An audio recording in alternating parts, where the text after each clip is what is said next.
2 سال پیش ما به سختی 5 روز توی لوکیشن فصل 1 انسان در مقابل طبیعت گذروندیم و امروز بعد از 2 سال من دوباره اومدم اینجا با تجهیزات کامل و قراره که 24 ساعت توی لوکیشن فصل 1 انسان در مقابل طبیعت بگذرونیم. پس حتما همراه ما باشید. بچه‌ها من تو این 2 سال اصلا اینجا نبودم و الان ما بعد 2 ساعت پیاده روی کنیم که برسیم به لوکیشن فصل 1 انسان در مقابل طبیعت. اصلا نمیدونم اونجا چه خبره. فقط امیدوارم که همه چیز مثل قبل باشه، اسپایدی سر جاش باشه و اینم بهتون بگم که اون لوکیشنی که ما توش بودیم معمولا باید با قایق رفت. با جنگل خیلی سخته. خودتون ببینید بچه‌ها راهش صد عبوره، ولی خب تمام تلاشمون می‌کنیم که به اونجا برسیم. لیتس گو.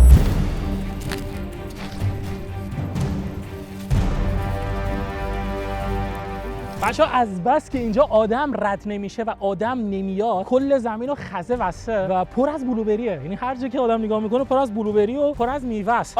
یاد 2 سال پیش. واو بچه‌ها یاد اون موقع. خداش یاد اون موقع افتادم. ولی جنگل اینجا خیلی وحشیه. بعد خرس و گوزن و گراز و گرگ هم داره. خیلی باید حواسمون باشه. و واسه همینم هست که من الان دارم بلند صحبت میکنم که اگه خرسی این نزدیکی باشه بدونه که من اینجام و حالت تهاجمی نگیره و خودش از همون دور بشه.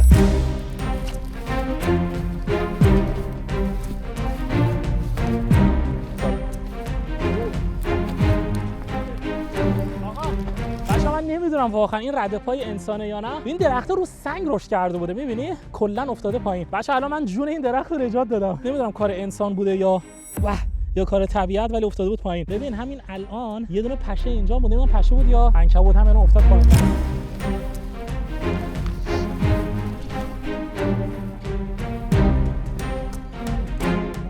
نه اینجا نه. اوکی اینجا کلا باطلاقه. بچه این مسیر کلا باطلاقه. فکر کنم بعد دور بزنیم. اون جلومون هم یه دونه رودخونه است. بعد این رودخونه رو دور بزنیم. آره. بچه یه خبر بعد. همین اول کار من هر دو تا کفشم خیس نگاه کنید. قشنگ فکر کنم معلوم باشه این کفشم هم چنین. دوتاشون خیسن و دلیلش اینه که زمین اینجا اینجوری اصلا نمیتونی بفهمی که کجا آب هست کجا نیست. مثلا اینو می‌بینی؟ پاتو میذاری توش اصلا معلوم نیست. نگاه کن پر آبه. اوکی بچه‌ها ما بعد از روی این سنگا بریم وگرنه اینجوری اصلا نمیتونیم به مقصد برسیم.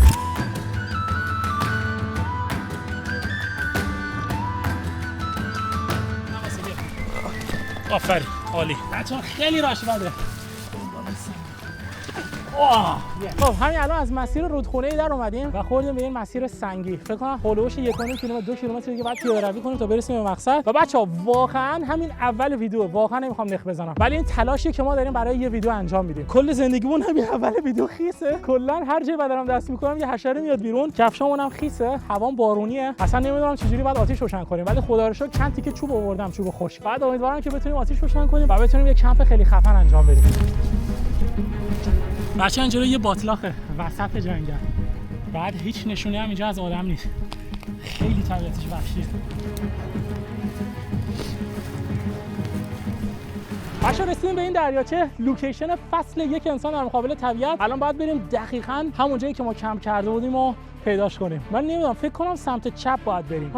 چقدر من دلم برای اینجا تنگ شده بود. آقا خداییش خیلی دلم برای اینجا تنگ شده بود. خوشحالم که اومدیم اینجا دوباره. وای اینجا رو یادمه. آقا اینجا رو یادمه. بچه‌ها اینجا دقیقاً جایی بود که وقتی که ما رو گذاشتن توی لوکیشنمون همون روز اول پیاده اومدیم. بعد یادم من تنهایی این قسمت دریاچه رو تا آخر رفتم. اینجا فکر کنم یه دونه طناب پیدا کردم. آره همین پایین بود. آره دقیقاً. بچه‌ها یه دونه طنابم بین اون 2 تا درخت پیدا کردم که اون طنابم با خودمون بردیم و بیلی هم من یه ذره پایین‌تر پیدا کردم. پس ما سمت چپ نباید بریم، بعد بریم سمت راست.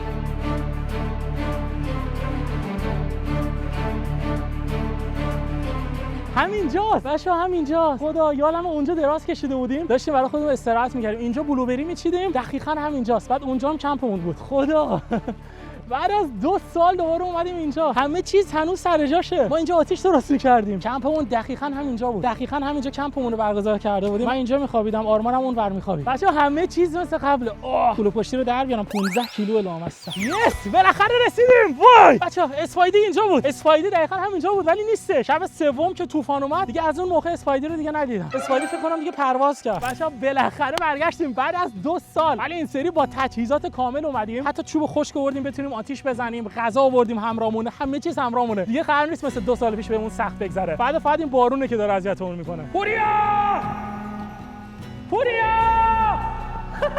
همینجا وای میستادم پوریا رو صدا میزدم. بعد تیمای دیگه همه روبرو ما بودن. ما تنها تیم بودیم که این سمت دریاچه بود. روز آخر از اینجا قایق اومد دنبالمون، ولی دریاچه یکم آبش کم شده اومده پایین‌تر.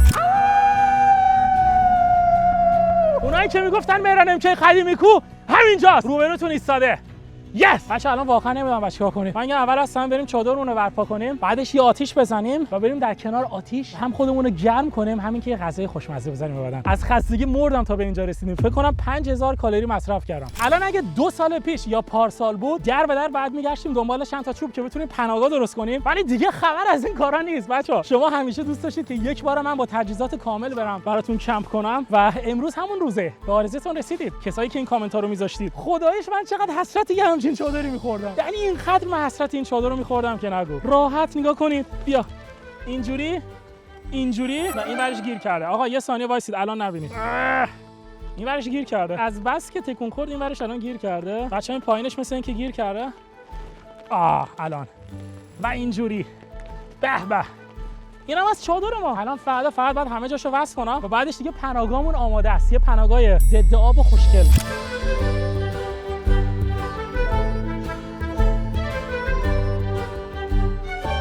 بچه‌ها خداییش برپا کردن این چادر فقط 5 دقیقه از تایم منو گرفت. حالا شما این کسایی که تو این شرایط نبودن اینو در نظر بگیرید که ما تو فصل 1 چند ساعت زمان نیاز داشتیم که کلی چوب اینجا بذاریم، چوبا رو ببریم، آماده کنیم، ببندیم به درخت، پناهگاهمون رو درست کنیم. یعنی بقا کردن اینه. الان اگه واقعا تو شرایط بقا بودیم فکر کنم تا عصر باید یه پناهگاه اینجا درست می‌کردیم. خب آقا ما چادرمون رو که برپا کردیم، بعد یه بارون خیلی شدید گرفت. هولوش نیم ساعت داخل چادر فقط دراز کشیدیم، یه ذره خستگیامون از تنمون زد بیرون. الان بریم سراغ آتیشمون. اول از همه بچه‌ها این چوبا رو مطمئنم که سری قبل مال ماست. ما سری قبل اینا رو بریده بودیم و با اینا پناهگاه ساخته بودیم. همشون هم صحیح و سالم اینجاست. فکر نکنم که کسی اینجا اومده باشه تو اون تایم. بچه‌ها هوا بارونیه ولی خدا رو شکر ما آتیشزا همه چیز همراهمون هست. حتی جا برای آتیش هم داریم. الان من یه ذره بعد اینا رو آماده کنم، بعد چوب خشک بیاریم. واه چوبه با اینکه کلا خیس شده زیر بارون بازم صدای خشکی میده. نگاه کنید.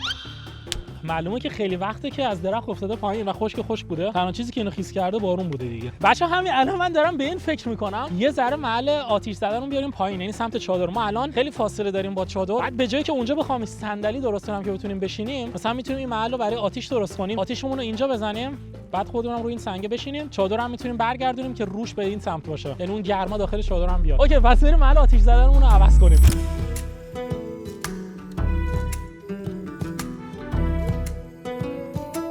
از محل جدید ما برای آتیش زدن. لایه پایینی سنگه، یعنی گرما که ایجاد میشه اون گرما دیگه همش نمیره توی زمین، برمیگرده به سمت بالا و به سمت ما. اون روبرو هم یه دونه دیوار کاشتم که دوباره این دیواره که اینجا هست یه ذره گرما رو بیاره سمت خودمون. چوبا رو بزنیم اینجا، بعد چوب خشک رو بزنیم روش، آتیشو بزنیم. بچه‌ها من چوبای خیسم از قصد این پایین گذاشتم چون دوست داشتم بالا باشه. بریم سراغ چوبای خشک که همه داخل چادرن. بچه‌ها بدون این چوبا میتونستیم آتیش بزنیم ولی با اینا خیلی کارمون راحت‌تره. دیگه دود کمتر میکنه، آتیشمون راحت میگیره و خیلی کارمون راحت‌تر میشه.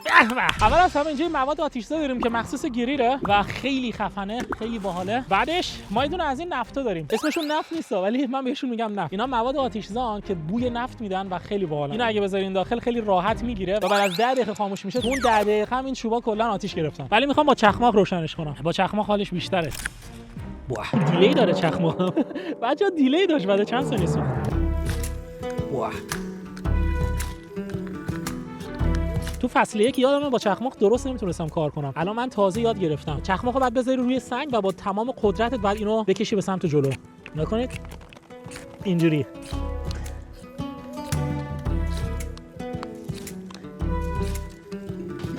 هر کاری میکنیم این که روشن نمیشه. ولی الان یه ذره نفت برمیدارم، یه ذره از این نفتا میریزم روش. فکر کنم اینجوری یه ذره سرعت عملمون بره بالا چون که چوبام دارن خیس میشن کم کم. الان اگه اینجا خشک بود بارون نمیومد 3 سوتو روشن بود، باور کن. میبینید اصلا این جرقه نمیزنه. من بعد چند بار اینو بزنم که خشک بشه چخماقمون، بعدش تازه شروع میکنه به جرقه زدن.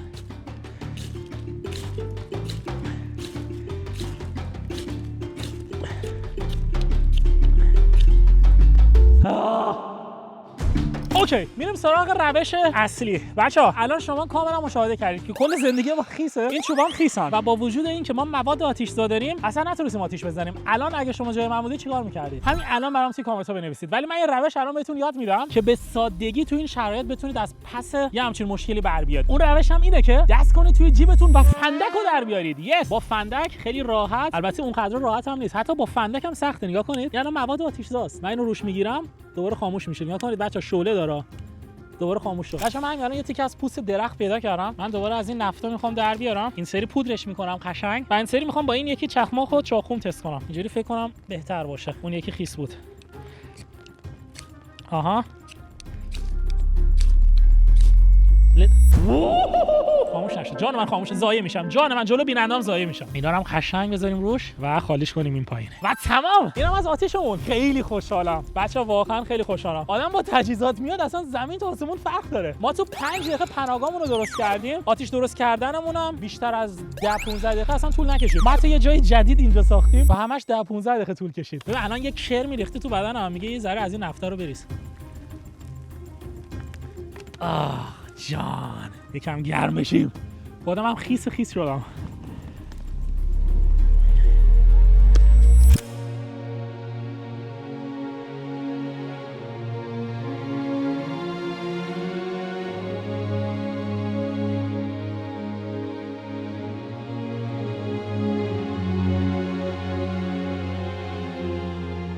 باشه الان وقت نهار خوردنمونه. ساعت هم تقریبا 5-6 عصره و برای غذا نگاه کنیم ما 2 تا غذا آماده آوردیم. آقا اول از همه بریم سراغ این آبلهامون هم داغ کاغذش هم برسیم این تو و بریم سراغ غذامون. بریم غذامون رو آماده کنیم و بگیریم بخوریم. من که دارم دودش خیلی میاد سمت من. اوکی اینم بعد میذاریم اینجا، بعد میندازمش دور. چقدر آبلهامون داغ بود. این فقط یه گرم کردن میخواد، هیچ چیزی نمیخواد.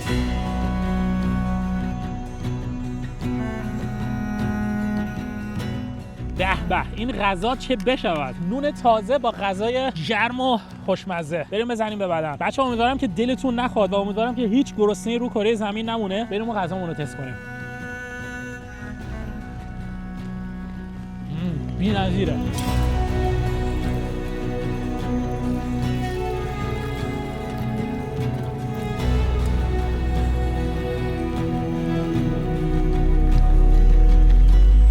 رسیدیم به قسمت اصلی کمپ امروز ما. بچه‌ها آبمون هم جوش اومده. خیلی برام عجیبه. این دستگیره خیلی سرده. کاملا عجیبه برام. مگه میشه؟ خب ما بریم چایمون رو بذاریم. به چای دو غزال آتیشی. این برای آقای فیلمبردار، اینم برای خودمون. بچه‌ها نگاه کنید ما به فیلمبردارامون میرسیم. هم چای بهش دادیم، غذا بهش دادیم. یه وقت نگید که اون بنده خدا پشت دوربین اذیت میشه. چای رو بزنیم از درون گرم بشیم برای خودمون. ولی من اصلا برام مهم نیست که کامل خیسام. اصلا برام مهم نیست. اگر مثلا 2 سال پیش بود شروع چالش روز 1 خیلی برام مهم بود که خیس نشم، ولی من میدونم که الان تجهیزاتمون کامله. اون داخل یه حوله برمی‌دارم، سر و صورتمو خشک میکنم، غذا که دارم، همه چی هم دارم، سردم هم شد پا میشم میرم خونه دیگه. چه کاریه؟ واسه همین یه ذره دلم قرصه و اصلا برام زیاد مهم نیست. بعد می‌خواستم همین رو بهتون بگم بچه‌ها، چقدر احساس امنیت توی زندگی خوبه. مثلا دلش به این گرم باشه که برسم خونه غذام آماده است، جای خواب دارم، راحتم، چه میدونم بخوام برم فلان جا یه ماشین زیر پامه، فلان اتفاق بیفته جیبم پر پول، خیالم راحته و اون احساس امنیت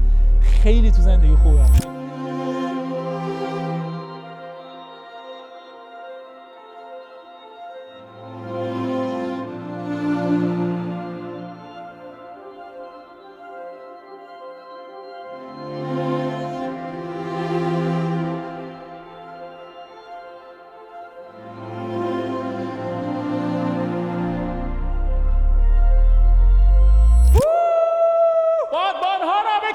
وای عجب بارونی بچه‌ها. من اصلا نمیدونم، هر طرف که دارم میچرخم تاریکه. فکر کنم اینجوری بتونید منو بهتر ببینید. من الان برای بار اولی که دارم این چتر رو دستم میگیرم. اینم واسه اینه که موبین که دوربین دستش اینو میگیره دستش که دوربین خیس نشه، لنزش بتونه قشنگ فیلم بگیره. آقا آتیش ما هم خاموش شده. الان ساعت 6:30 عصره و 1 ساعت دیگه معمولا هوا تاریک میشه، ولی از بس ابر سیاهی بالا سرمونه و از بس بارون شدیده که همین الان همه جا تاریکه. خودتون ببینید دریاچه رو. وای من. آقا ما اومدیم داخل چادر. بچه‌ها این کاپشنمه. حتی کاپشنم که کامل خیس بود. این زیر کاپشنم بود. تیشرتم هم کلا خیسه. من فکر کردم الان تیشرتم اوکیه ولی تیشرتم کلا خیسه. بعد داخل چادر کلا بخار داره میزنه. و مشکل بعدی ما هم دقیقاً اینه که بچه‌ها نگاه کن این پایین دریاچه است. ببینید چقدر آب اینجا جمع شده. الان ما اون سمتی که بالشت تشکامون رو گذاشتیم پایین و خدا رو شکر این بالا خشکه، اینجوری میتونیم بخوابیم، هیچ راه حل دیگه‌ای نداریم. کیسه خوابمون به احتمال خیلی زیاد، البته خب هیچ کارش هم نمیشه کرد، ولی خیس میشه، ولی فدا سرتون، اشکالی نداره. یه کارش میکنیم، میخوابیم تا صبح بعد هوا بهتر هم باشه، بارون نمیاد دیگه، صبح یه کارش میکنیم، سعی میکنیم دوباره آتیش روشن کنیم، یکم تو تحرک بمونیم که خوش بشیم. بچه‌ها خداییش الان هر کسی دیگه‌ای بود همین الان تو این هوا برمیگرد 2 ساعت پیاده روی میکرد، بعد شب میرفت توی هتل راحت میخوابید، ولی خب ما این کارو نمیکنیم. بچه‌ها شلوار رو ببینید، این وضعیت شلوار منه، اینم از وضعیت کفشم. همه جا دیگه خیس شده، یعنی آبم الان بیاد داخلش اشکالی نداره، ما دیگه آب از سرمون گذشته. واسه همین اینو ببندیم که دیگه پشه بیشتر از این نیاد داخل، بعدش بریم تو کیسه خوابمون. فردا صبح می‌بینیمتون. تا اون موقع قول نمیدم که خشک شده باشیم، ولی قول میدم که راحت خوابیده باشیم، البته اگه این سرما بزنه. آقا ساعت 8 شبه، ما رفتیم توی کیسه خواب، از اونجایی که کل لباسامون خیس بودن، بعد از 1 ساعت متاسفانه یخ زدیم. همین الانم دارم یخ میزنم بچه‌ها. اینا من وضعیت داخل چادر، و با اینکه من تا چند تا سنگ گرمم از این آتیشی که اینجا بود، چند تا سنگم بردم این داخل گذاشتم زیر کیسه خوابمون، ولی تأثیری نداشت متاسفانه، و به همین دلیل الان اومدم و دوباره آتیشو برپا کردم. بچه‌ها آتیش یه جوری خاموش شده بود که اصلا انگار نه انگار اینجا اصلا آتیشی بوده، یعنی حتی زغالم نمونده بود زیر این بارون. بچه‌ها الان من خودش دارم حسرت کار ادیتورمو میخورم، نشسته برای خودش پشت سیستم گرم نرم فقط داره ادیت میزنه، من بدبخت اینجا دارم برای خودم میلرزم. بچه‌ها حسرت بیننده‌ای که در حین غذاخوری ویدیو میبینن هم میخورم. راحت بچه‌ها غذاشون آماده است، در حین غذا خوردن غذای ایرانی و خفن میشینن ویدیو رو میبینن و حال میکنن. اوه چقدر خوبه. انسانای اولیه چه حالی میکردن آتیشو کشف کردن. باش میشد آتیشو برد داخل چادر. من پیکنیک گازی هم خونه داشتم، ولی از بس عجله داشتیم از برلین زدیم بیرون که پیکنیک گازی رو یادم رفت بیارم. بچه‌ها الان نصف شبه، همین الان من بیدار شدم از خواب. دلیلش هم اینه که بارون بند اومده ولی باد شدید داره میاد. نمیدونم خدایا شکرت، مرسی که این همه نعمت بهمون دادی، ولی منطق تو بعضی وقتا من نمیفهمم. بچه‌ها صدای باد میاد، چقدر شدیده. یا خدا تا صبح ما رو باد نبره خوبه.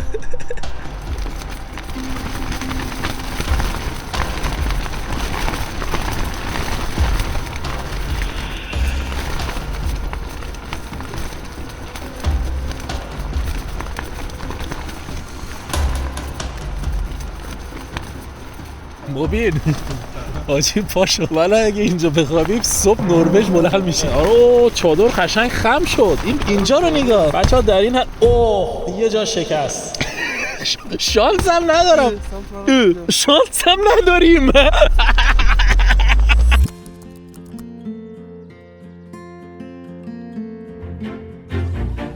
هلو صبحتون بخیر آقا. عجب روز خاطر انگیزی داشتیم دیروز. دیشب هم البته خیلی خاطر انگیز بود. من از ساعت تقریبا 2 شب تا 5 صبح لرزیدم، از لرز مردم، ولی بعدش هوای ذره گرمتر شد و راحت‌تر تونستیم بخوابیم. ولی فدای سرتون، ما امروز آتیشمون هم برپا کردیم. خدا رو شکر 2 تا چوب خشکم داشتیم. آتیش برپاست. کفش مبین داره خشک میشه با جوراباش، کفش خودم همونجوری خیس گذاشتم، لباسامون رو تنمون کردیم با اینکه خیس بود. یعنی قشنگ من شلوارو که تنم کردم احساس کردم رفتم تو استر، ولی اوکیه. الان کم کم داره تو بدنم هم گرم میشه. و الان اگه گفتید وقت چیه؟ وقت یک صبحونه خفنه.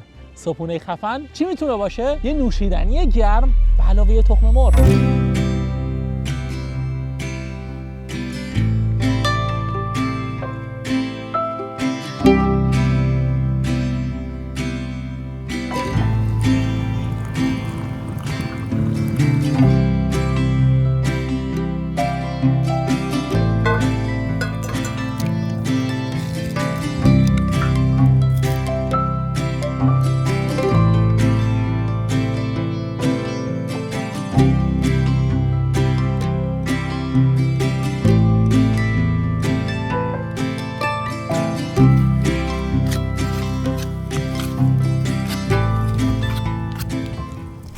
آقا صبحونه ما هم آماده است. بچه‌ها خودتون ببینید، یه تخم مرغ خوشمزه، تخم مرغ آتیشی به علاوه نون گرم. من الان قبل از اینکه این غذا رو بخورم می‌خواستم یه چیزی بهتون بگم. بچه‌ها این غذایی که شما اینجا دارید می‌بینید با این ویویی که اینجا هست، این محلی که ما هستیم، واقعاً برای من معنای لاکچری بودن میده. یعنی واقعاً مثلا اگه یه نفر از من بپرسه که اگه مولتی میلیونر بشی چی کار می‌کنی، من یکی از رویاهام همینه.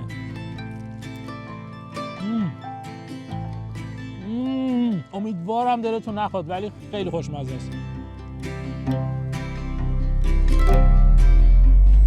خب آقا ما یه روز اینجا بودیم و این یه روزه به پایان رسید. بعد من می‌خواستم اینو بهتون بگم، دیشب که من اومدم اینجا خیلی هوا بارونی بود، خیلی هوا بد بود، اصلا نتونستم درست حسابی اینجا رو ببینم برای خودم. یه چیزی که همین الانم دوباره دیدم و خیلی خوشم اومد جزیره‌های اونجاست. بچه اون قسمت ما چند تا جزیره داریم، ببینید یکی دو تا سه تا جزیره است. بعد کنار جزیره‌ام کلی سنگ روی آبه. من خیلی اونجا رو دوست دارم، یعنی واقعا دوست دارم یه روزی مثلا برم روی یکی از اون جزیره‌ها و 24 ساعت رو اون جزیره بمونم، سری بعدم بدون آب غذا. این قرار نیست همیشه بهمون خوش بگذره، بعد این سری بهمون خوش گذشت. بچه‌ها ما دقیقاً اینجا آتیشمون رو روشن می‌کردیم، همون جایی که الان چادرمون رو زدیم، هم چادرمون رو زده بودیم. من که اصلا از روز دوم به بعد کلا پا برهنه اینجا بودم، یعنی به زمینش قشنگ عادت دارم. بعد ما بلوبریامون رو از اینجا می‌کندیم، این سمت راست و سمت چپ پر از بلوبریه. بعد همیشه میومدیم اینجا برای خودمون اینجوری بلوبریا رو می‌کندیم. اینم از بلوبریا. به به. و بعدش یه چیز خیلی باحال، بچه‌ها این تیکه سنگ رو می‌بینید این جلو؟ اینجا مبلمون بود، اینجا خودش مبلمون بود. اینو من کشف کرده بودم، همیشه زورا که آفتاب میزد میرفتم رو اون لم میدادم. دقیقاً اینجا مبل من بود. خیلی حال میده بچه‌ها، روش پر از این گیاهای کرانبریه. بعد اینا هم یه ذره نرمن و راحت میتونی اینجوری دراز بکشی برای خودت. یعنی من راحت‌تر از این سنگ تو زندگی ندیدم.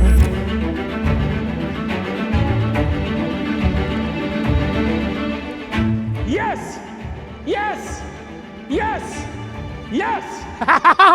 بعد 2 سال برگشتیم اینجا. همون جوری که هر چیز خوبی یه پایانی هم داره، کمپ امروز ما به پایان رسید و الان باید چادر رو جمع کنیم. بچه یه چیزی خواستم بهتون بگم، دیشب چادر ما نشکسته بود، ولی از بس باد شدید بود که به این پایه به سمت داخل فشار اومده بود اینجوری و این اینجوری شده بود. بچه‌ها قیمت این چادره تقریبا 40 یوروه و به نظر من نسبت به قیمتش اوکیه، ولی به احتمال زیاد من دیگه از این چادر استفاده نکنم. فکر کنم یه چادر 2 نفره مثلا گرونتر بگیرم، 200-300 یورویی، که هم بهتر ضد آب باشن، همین که خیلی استقامتشون بهتر باشه. تنها نکته بدی که این چادر داشت این بودش که سقفش یه ذره کوتاست. البته نه سقفش خوبه، سقفش تا اینجاست، ورودیش یه ذره کوتاست، یعنی آدم میخواد وارد بشه بعد مثل هابیتا اینجوری 4 زانو وارد بشه. فقط تنها بدیش همینه، دیگه هیچ بدی نداره. یکی از سخت‌ترین کارا الان اینه که کفشی که خیسه رو بدون جوراب بپوشی. دلیل اینکه جورابم نداریم اینه که چون که جورابم خیسه، جوراب اضافه‌ام نیورده بودم متاسفانه. بعد مهم اینه که الان بریم سریع برسیم به سمت ماشین، کفشمو عوض کنم، یه دوش ریز بگیرم. خب بچه‌ها ما همه چیزم جمع کردیم و خواستم اینو بهتون نشون بدم. ما تمام آشغالایی که از دیشب تا به امروز استفاده کردیم و همه رو گذاشتیم تو این پلاستیک و این پلاستیکو به هیچ عنوان اینجا نمیذاریم، چون که اگه اینجا بذاریم نفر بعدی که میاد اینجا اون مجبوره که اینو ببره و چنین کاری نمی‌خوایم بکنیم. 3 ساعت ما اینو همراه خودمون میبریم، میذاریمش توی ماشین و بعد میندازیمش توی سطل آشغال. و اینم در نظر بگیرید که ما الان توی کشور غریبیم. من ایرانیام که توی آلمان زندگی میکنم، 2 تا کشور رو پشت سر خودم گذاشتم تا اومدم اینجا سوئد که همین ویدیو رو بگیرم و بعد برگردم. یعنی الان خیلی راحت میتونم بگم اصلا کشور من نیست، آشغالام همینجا میذارم بره. ولی خب